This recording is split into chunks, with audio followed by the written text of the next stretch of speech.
technical difficulty here. Looks like the mic's working now. Now looking at the Mythic Azeroth armor improvements, it looks like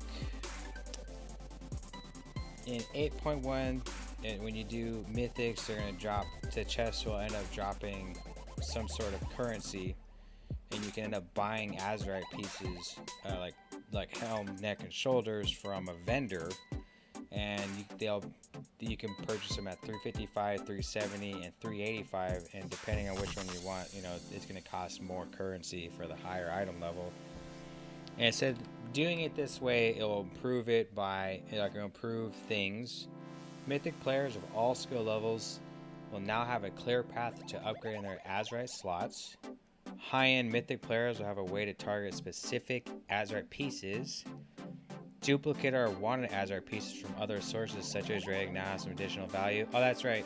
If you get Azeroth pieces in 8.1 that you don't want, you can like dismantle them or something for the currency. The piece of gear in your weekly chest will have a more reliable item level, which is cool. Alright, that's a plus.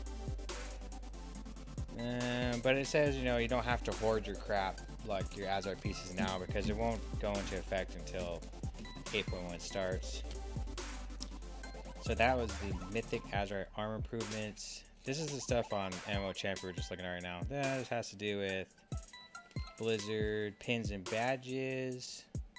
We're going to start from there. Actually, we're going to go back to page 1, because the page 2 just has a bunch of stuff that they data mined.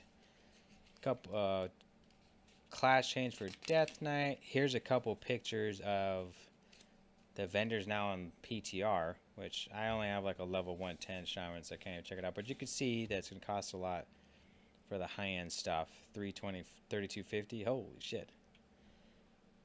They're going to adjust Conquest Rewards adjustment. Thank God.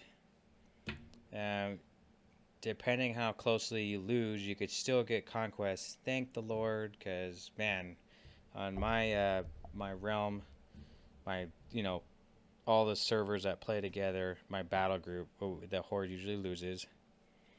Tweeting, some raid test scheduling. Blitz kind of junk. Here's some pictures of data mine stuff. I don't know. More junk. Now the Shaman did receive the change in a PTR, which I knew they would, because it seemed a little over. It seemed a little too strong. Ice Fury. They changed this for the better though. You hurl like an icicle at the target, dealing 55% spell power.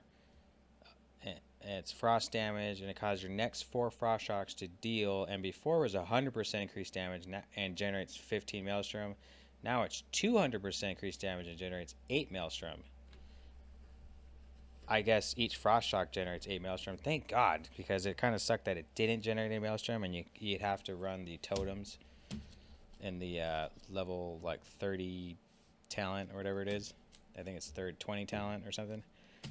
And it generates 25 Maelstrom up from 15, which is totally cool, because I love that build. Like, I don't have enough crit to want to run it, but it's good. Stormkeeper, though, they reduced it down 150% down from 250% more damage your next 2 lightning bolts. And Surge of Power, they changed it that it used to be when you cast a lightning bolt after an earth shock. If you took that talent, your next 3 casts will cause an additional elemental overload. Now your next cast of lightning bolt will cause an additional 1 to 3 elemental overloads, which is totally cool. That's amazing. Like, whoa. So that's the changes there. They have a lot of changes with the classes, but I'm not gonna go through all that stuff. I'm mostly interested in Shaman, because that's what I play. So it's coming. That's the changes on the PTR for now. Now, to talk about a little bit of the state of the game, I personally think that the game, honestly, it's still good, whether, you know, people don't agree with the Azeroth stuff that's going on, and like some stupid slot machine style loot and all that stuff. You know, in the end of the day, we all want a game that is grindy, because if it wasn't, it'd be too easy and no one would play it. But because it has a grind, it makes me come on every day to try to get the stuff, to get the rep. You know, and even though doing dungeons and it takes forever to get a mythic dungeon, some mythic group sometimes, and I don't get anything at the end, it's still like the thought of getting an item that I want from that place. Just the hope of getting it kind of makes me want to play still and try to run and try to get stuff and get better and progress in the game. Now, if it came too easily, it wouldn't be, to me, it wouldn't be as fun. Like, that's the whole point of a game, is to have a grind that's gonna last. Now, some people are really good at getting groups and everything and raids. I have to pug everything, so it's much harder for me. So when I get stuff, it's more rewarding because I'm not just running mythic dungeons 24 hours a day very quickly in a good guild or anything. I suck. Like, I just don't have any of those kind of contacts and everything. So there are some things I would think that I'd want to change. Like, I totally want to start a Death Knight tank, and the only thing that's really keeping me back from it is having to grind to Exalted with all the Battle for Azeroth reputations again. Like, I got Exalted with all of them, doing all those world quests. It took like a couple months for me. I don't want to do that again. So it'd be way cooler if they implemented, like, if you already got Exalted with that stuff, you could start another tune and instantly buy the Exalted gear and junk when you hit 120. That would make like making alts and other tunes more desirable.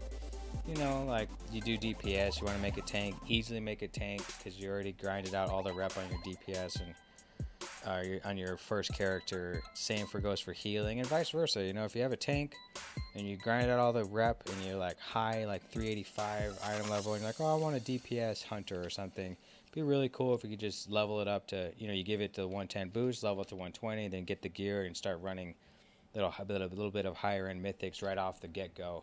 I think that's the only thing I would change. Other than that, island expeditions, they're all right. I mean, even people complain about the Azerite neck piece and having to get, like, that is just a good way to grind for something, you know?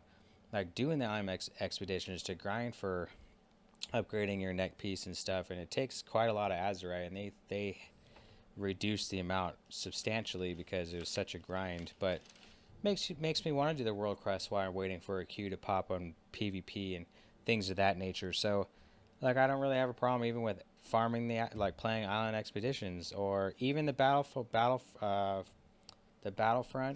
I found that fun too. You know, I grinded that out and got all the 340 gear. It was a fun grind. It was like, you know, it's kind of like a big raid of 40 peeps and getting the shit done and working as a team and kicking some ass. And you can use your resources to get some followers that follow you around, like the Shaman or the axe thrower and junk. I think that's a unique way to help gear up too. And even when that's gone and the other faction has to get resources, you have some world quests to do that give you resources, and then there's a world boss too that can drop some good stuff too. So, you know, I don't really, and yeah, world quests suck, but quests don't even need to be meaningful. They're just quests. They just tell you to go do something so you can get a reward.